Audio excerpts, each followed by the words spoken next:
Salut les bricolos, c'est Cédric de Bricolage Facile. Alors aujourd'hui, je voudrais vous parler de scies japonaises. Donc il y a un certain temps déjà, je vous parlais des scies japonaises, de leur utilisation, des avantages qu'elles représentaient, y compris la façon de les utiliser.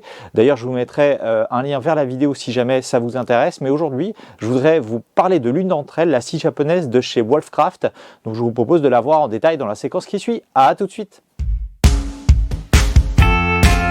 Juste avant d'attaquer la démonstration, parler un peu des caractéristiques de cette scie japonaise. Donc sachez que c'est une scie japonaise du modèle Ryoba, puisque en fait elle a deux lames, en fait avec deux dentures différentes. Donc ça c'est une lame du coup, enfin en tout cas une scie avec une lame très polyvalente, puisqu'elle permet d'un côté de couper rapidement et de l'autre côté de couper très précisément. Donc ça c'est vachement intéressant. Alors en ce qui me concerne, moi j'utilise vraiment la partie, la plus souvent la partie avec les dents fines pour une coupe vraiment précise.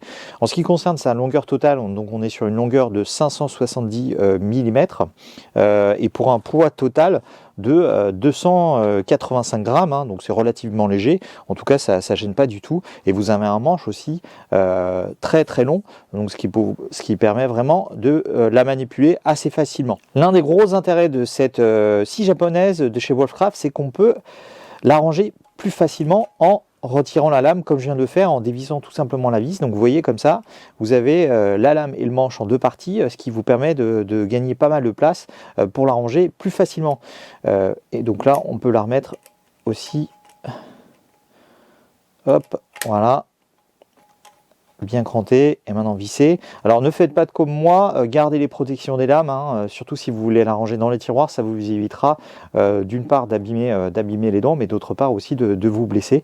Alors moi j'ai pas besoin parce que je la laisse comme ça et je la positionne directement sur mon établi pour l'avoir en accès plus facilement, mais si vous souhaitez la ranger, je vous conseille de garder les protections qui sont fournies par le fabricant.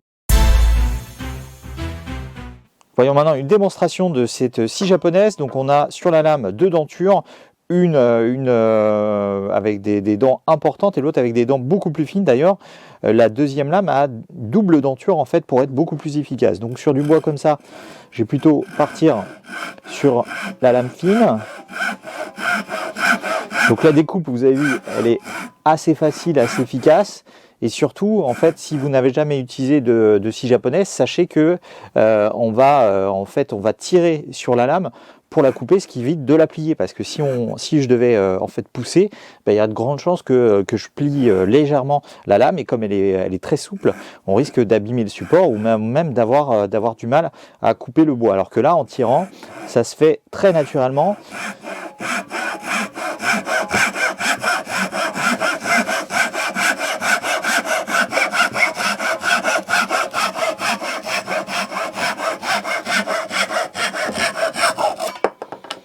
Vous voyez, je ne sais pas si vous voyez, mais vraiment, la coupe est vraiment très nette. Hein.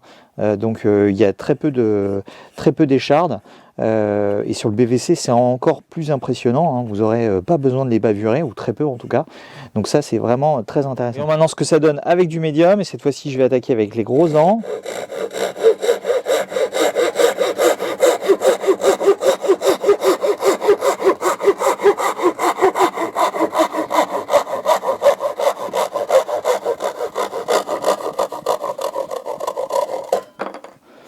Donc là pareil, hein, la coupe est franchement très nette et vous avez vu, c'est très rapide. Une dernière démonstration pour la route, cette fois-ci avec du bois plus épais.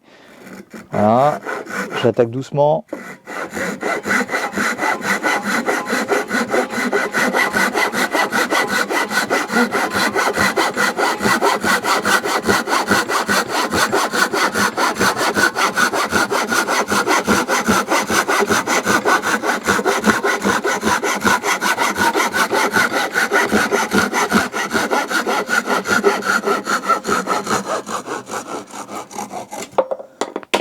Et encore une fois, le résultat est nickel.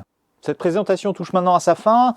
J'espère que je vous ai convaincu. En tout cas, moi, je le suis complètement. C'est vraiment une scie que j'utilise très souvent, très régulièrement pour couper tout type de matériaux, que ce soit du PVC, du bois, de la peintre, des poteaux, bref, tout ce qui est nécessaire à couper. Et plutôt que de sortir la scie en onglet ou la scie circulaire, j'ai souvent tendance à préférer la scie japonaise, même si ça va beaucoup moins vite. En tout cas, le résultat est beaucoup plus précis. En ce qui concerne son prix, donc sachez que cette scie japonaise de chez Wolfcraft est vendue aux alentours de 25-30 €. Je crois qu'en ce moment elle est vendue à 28 €. D'ailleurs, je vous mettrai un lien dans la description si jamais cela vous intéresse. Voilà, donc j'espère que cette vidéo vous a plu. N'hésitez pas à mettre un petit pouce bleu et à vous abonner à ma chaîne si ce n'est pas déjà fait. Et dans tous les cas, je vous dis à très bientôt pour une nouvelle vidéo. Salut!